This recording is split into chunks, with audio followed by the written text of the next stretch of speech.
Kami nakatira dati sa dati naming bahay, tapos malapit lang yung bahay nila dito sa amin. Kaya iba talaga pag laking ano, no? iba pag makapal yung mukha mo. Masaya ako sa Pupunta Brad. na tayo sa totoong buhay ba? Ano din kasi parang Uy, okay na yun. Hindi kasi ano. Ayun na mamamat sir, no. Dito ko ngayon sa sa bahay ng tropa ko kasi hihiram daw siya ng bola sa akin at maglalaro daw siya eh. Bigay ko lang yung bola. Yan. Wait lang at yung bola. Tawagin ko muna siya. Para tawagin ko muna. Diyan na pala siya. Siya. Ay. Bakit? Balik mo yung bola. Bola, saan yan? Doon sa loob. Ay, saka sakto din pala. May chocolate ako. Kakarating ko. May pasalubong ako sa'yo. Siyempre, may pasalubong ako sa'yo. Thank you. Ito, makapal mukha kasi nito eh. Kukunin ko na, pati yung bola. Sandali lang doon mo na sa loob. Akala ko. Excited ka naman, Brad.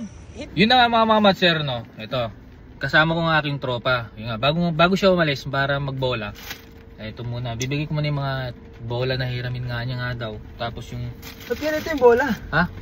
Siyempre, Ako na. Ako pa yung magkano. Sorry. Hihiramin daw eh. Mga mamat sir, siyempre, gusto ko rin na makilala nyo siya. Yan. Ito, pakilala ka Josh. Hello, ako nga pala si Josh. Josh Lapit ka, sa lapit umaga. ka. Ano? Joshua Garcia sa gabi.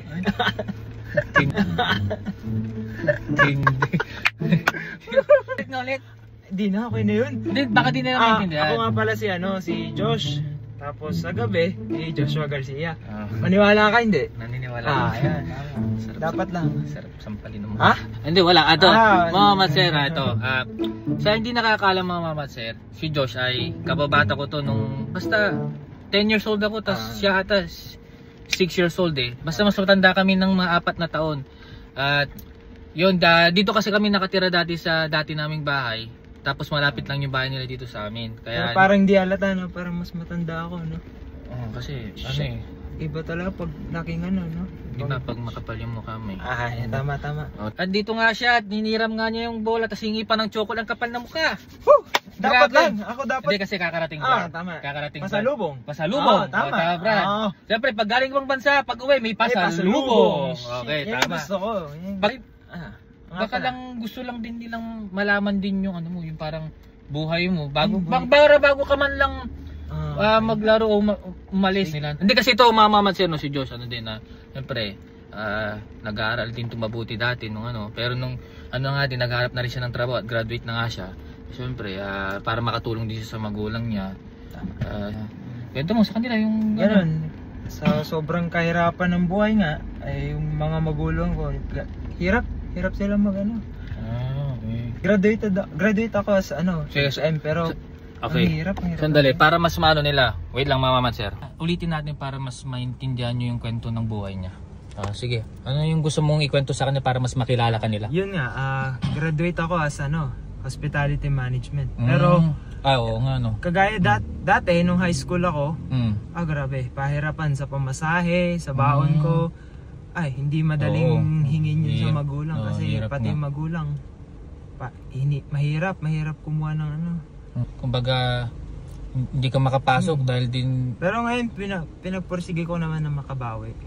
Para sa kanila din. Naghanap talaga ako ng pagkikitaan ko. Kasi dati hindi ka makapasok na maayos kasi nga dahil nga wala kang papampamasahe nga. Pang-paaral ganun, pahirapan pa talaga. Kasi ang hirap nga ng buhay din kaya tinalang at nakapagtapos ka. Nakaraos naman ngayon. Masaya ako sa Brad. Pupunta na tayo sa totoong buhay ba? Masaya ako sa Brad na. Ikaw naman. Anong kwento mo nung Grabe ikaw, ang alam ko marami kang kwento eh. Hindi hindi ko alam kasi hindi ko alam kung alam niyo na tong parang nangyari nung dati pa nung bata pa ako Brad nung sila Jepoy baka di rin din nila alam yung mga iba kong kababata. Sila baka Mount Sir yung mga iba kong kababata kasi hindi niyo pa nakikilala. Pag pakilala ko sa inyo, yun nga yung sinasabi ko. 'Di ba kilala mo naman sila lola at lolo ko? Sila Mrs. Daddy yun, tapos sila tita ko. Yung lola ko din, yung mama ni Mami Sisi.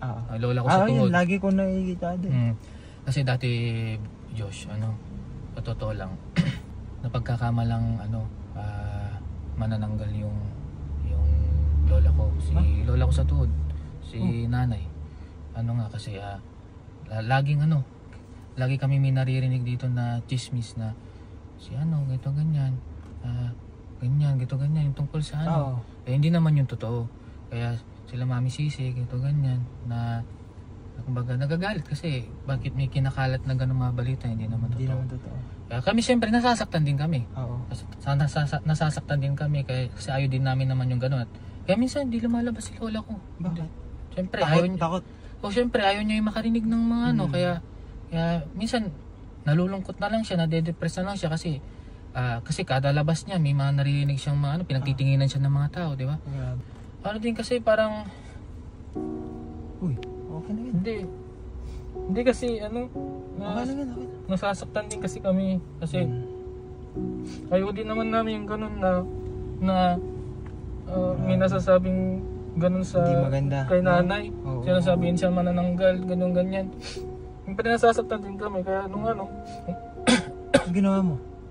Si Mami Sisi yung si Mami Sisi pumunta kami sa taas. Pinuntahan namin si nanay. Niyakap niya si nanay. Tapos ako syempre, kinonfort ko na rin si nanay para hindi mabawasan yung niya, lungkot niya. Niyakap ko siya. Tapos niyakap niya ako. Tapos yun, lumipad na siya.